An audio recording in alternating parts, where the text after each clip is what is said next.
All right, Mike. We did the eel in the ass. You've got two more you can pick from. Let's keep it with bodily functions. Okay. Yeah, we will go to Canada. Yeah, we'll go up north to Canada, Vancouver to be specific. Okay. Now I said earlier that Nate, you caught me. You caught my bluff. That's what I was trying to tell you, trying to warn you, trying to do good service, but nope. No. Oh well. Why didn't you believe me? It's the glasses. All right. Well, we all have glasses. Trying to go a month without. Now, what I said earlier is I want to go a month without talking about COVID, so we just don't get into the same. The first thing you put on the sheet. I know I suck. Because try to go a month without talking about COVID, just because like we're gonna keep having the same discussions and keep saying the same things, keep getting worked up over the same stuff, and beating a dead horse. Yeah. I'll count this as a mulligan because it's not so much about. I mean, it's about COVID. It's over a mask dispute. It's COVID by proxy. It's COVID by proxy. Someone being a stupid asshole in Vancouver. Dairy Queen customer urinates at the counter after mask dispute on Vancouver Island, which is a little too common these days, unfortunately. People upset over having to wear masks, face masks in places, especially since those mandates are starting to come back.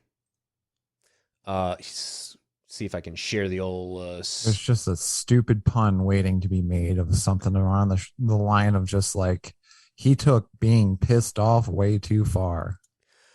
Can you guys see the thing here? I can't see anything. No, what about now?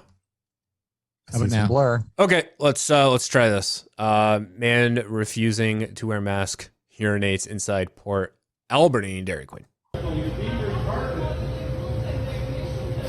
you do not have a grade. You do not have a grade. What are the rules? Why?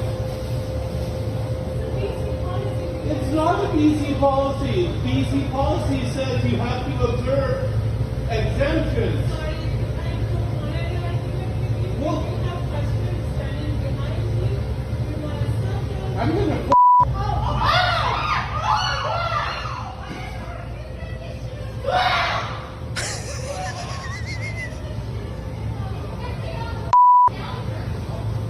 psychopath.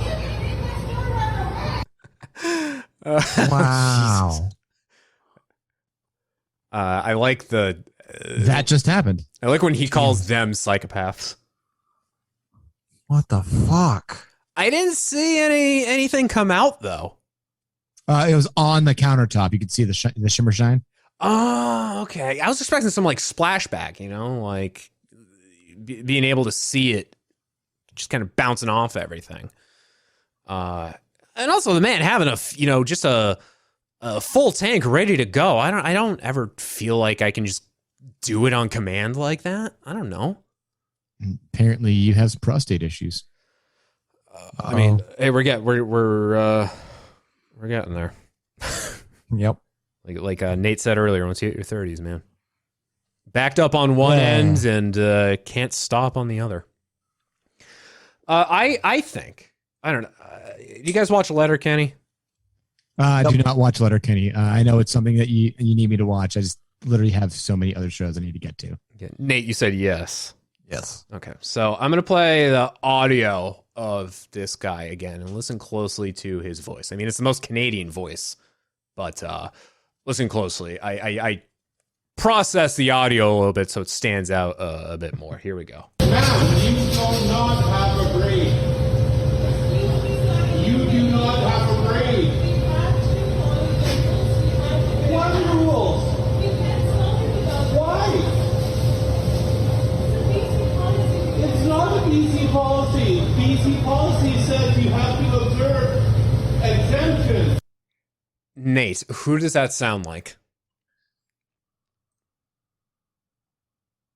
I'm blanking on his name. The hockey guy. Yes, The guy Shorzy. that you never Shorzy. Yeah. Yes, Shorzy. Yeah. I'm not helping you tit fuckers or those twats. Give your balls a tug. There's a lot on the line here, Shorzy. You want to talk about lines, you fucking loser? I woke up to your mom ripping dick dingers off my foreskin. Tell her to keep her hands off my scoops. Fuck you, Shorzy. Fuck you, Jonesy. I made your mom come so hard they made a Canadian Heritage Minute out of it and Don McKellar played my dick. Fuck you, Shorzy. Fuck you, Riley. I made your mom so wet Trudeau deployed a 24-hour infantry unit to stack sandbags around my bed.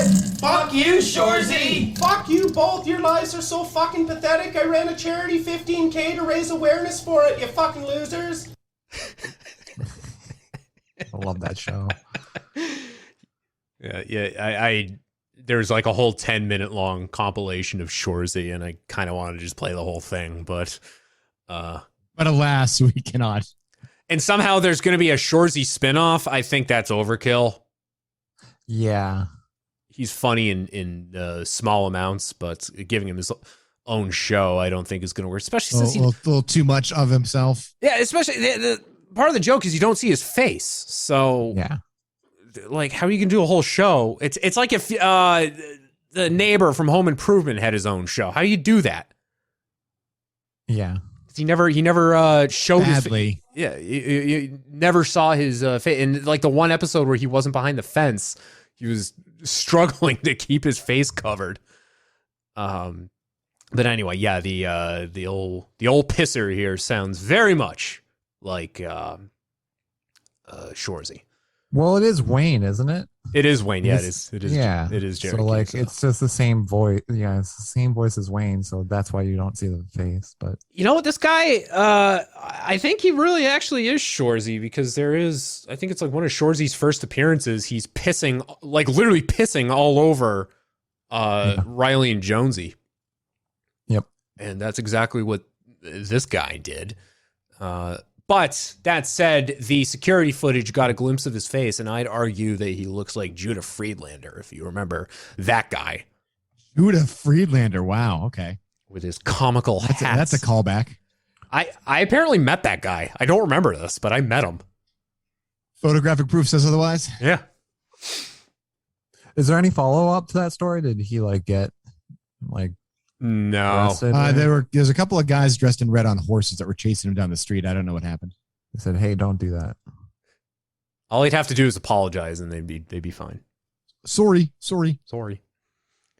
I will tell you who got arrested is that guy who accosted the reporter in, I think it was in Louisiana when Hurricane Ida hit. Did you see that?